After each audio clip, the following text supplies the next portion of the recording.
The subtle rumblings were already there. Prime Minister Narendra Modi speaking warmly of India-China in a recent podcast, and how the world's two most populated nations were tied together not just by geography but also by history and culture, and a call to proactively participate in the world's progress. And then the consequent Chinese reaction of how the elephant and the dragon must dance together to make it an Asian sanctuary. And the latest articulation of a certain change in India's relationship with China may be induced from what Foreign Minister and India's top diplomat had to say at the Raisina Dialogue event in New Delhi.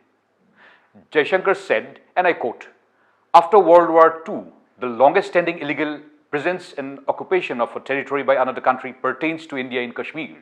We went to the UN.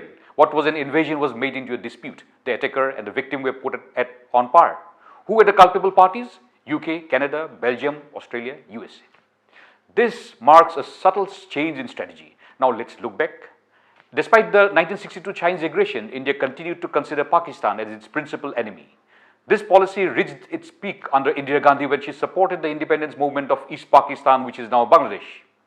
The military saga built around the defeat of Pakistan military, the scale of victory notwithstanding, far outweighs the celebration of a tactical victory over Chinese troops in 1967, also known as the Nathula and the Chola clashes in Sikkim.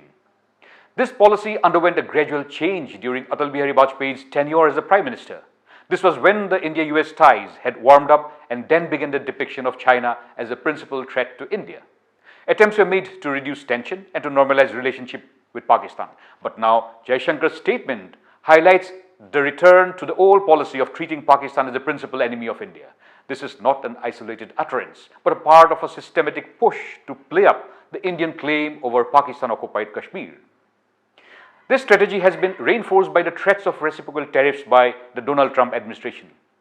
Despite the troubled relationship sparked off by border clashes, one must not forget that China is India's biggest trading partner at the moment.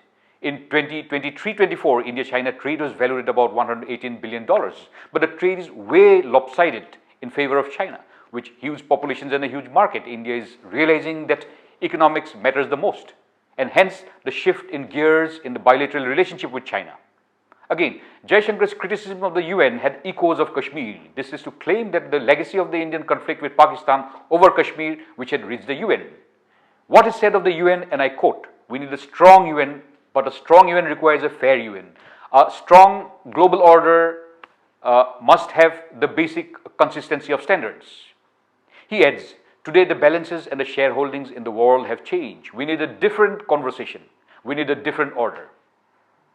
That is the demand for India's persistent request for a seat at the UN Security Council. Being the country with the most number of people, that is not an unfair demand to raise. Therefore, perhaps a realignment of positions may help the cause. Hence, the Indian stand.